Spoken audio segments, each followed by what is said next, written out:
ఒక అమ్మాయి మీద పోక్సో చట్టం కింద కేసు నమోదైతే ఒక బీఆర్ఎస్ పార్టీ తప్ప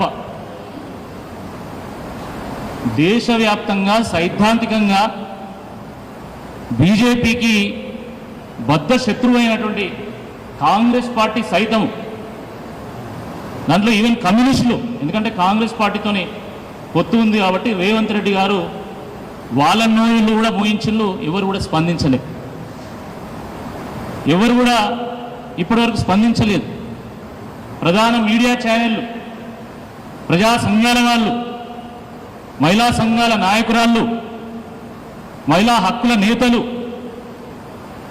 బీజేపీలో ఉన్నటువంటి ప్రశ్నించే గొంతులు, సోకాల్డ్ మేధావులు, విశ్లేషకులు ఇప్పటి వరకు కూడా నోరు మెదపడం లేదు.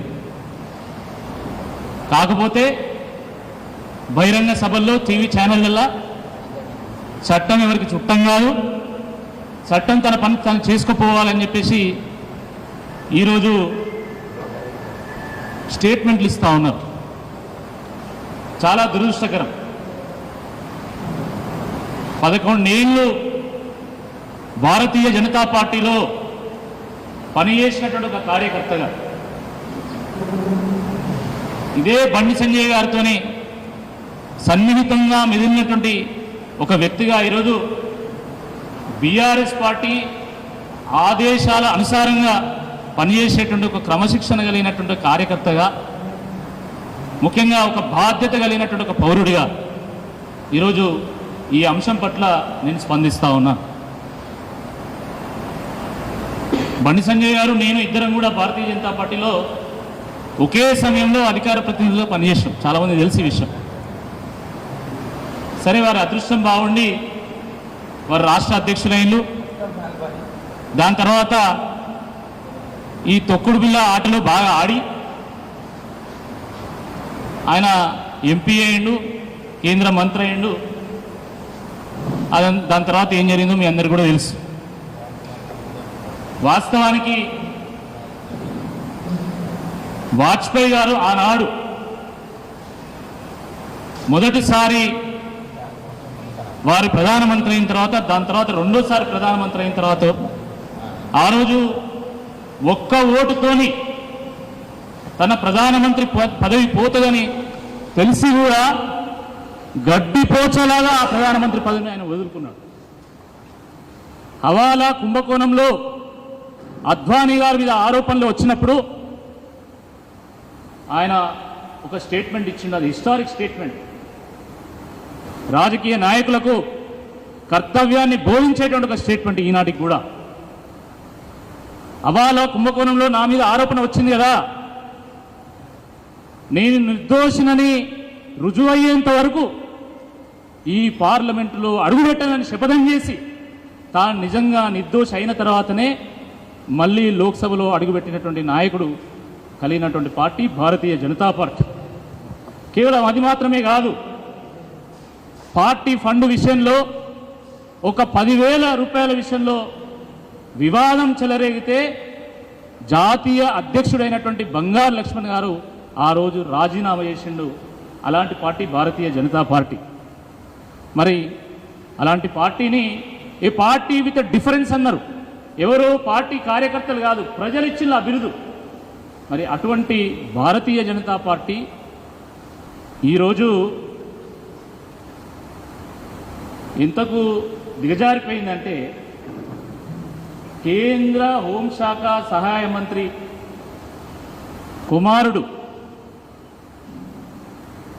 ఆయన తప్పిపోయిండు, ఆయన ఆచూకీ తెలపండి అని చెప్పి రాష్ట్ర వ్యాప్తంగా అన్ని వీధుల్లో పోస్టర్లు వెలిసేంత వరకు దిగజారిపోయి,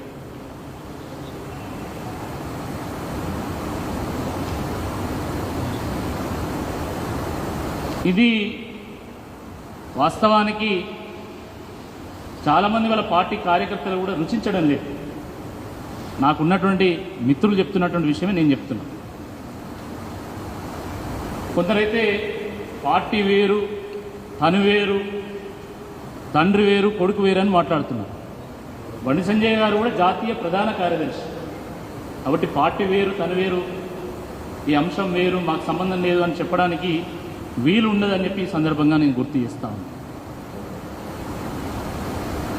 సంఘటన జరిగిందని ఆ అమ్మాయి వాళ్ళ తల్లిదండ్రులు వాళ్ళ ఆప్తులు వచ్చి పోలీస్ స్టేషన్లో కేసు పెట్టేటువంటి ప్రయత్నం చేశారు.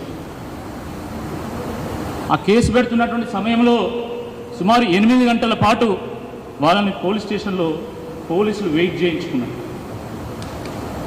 అనేక సందర్భాల్లో వాళ్ళు కేసు పెట్టే ప్రయత్నం చేసినా కూడా ఫలితం లేకుండా పోయింది. చివరకు వాళ్ళని వెయిట్ చేయించి అదే సమయంలో కరీంనగర్లో భగీరథ్ తరపున ఒక కేసు నమోదు చేయించి ఇక్కడ కూడా ఒక కేసు నమోదు చేయించి,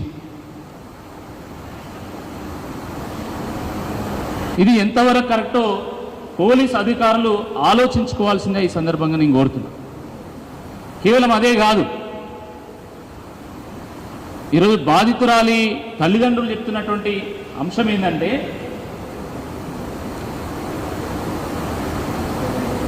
బండి సంజయ్ గారు నేరుగా ఆ అమ్మాయి తల్లిదండ్రులతో మాట్లాడి దీన్ని వెనక్కి తీసుకోవాల్సిందిగా కోరారని కూడా వార్తలు వస్తున్నాయి. దాంట్లో వాస్తవం ఎంతుందో బండి సంజయ్ గారికి చెప్పాలి. ఆయన నిజంగా ఆ అబ్బాయి ఏమైనా తప్పు చేసిండా లేదా అనేది కూడా ఇప్పటివరకు ఎవరికి తెలియదు. ఆరోపణలు వస్తున్నాయి. నిజంగా ఆరోపణ మాత్రమేనా? నిజంగా ఆరోపణ అయితే మరి పోక్సో కేసు ఎందుకు పెట్టింది మీరు? నిజంగా తను తప్పు చేయలేదని అనుకుందాం. తప్పు చేయలేనప్పుడు without a prima facie evidence how can the Telangana police register A case?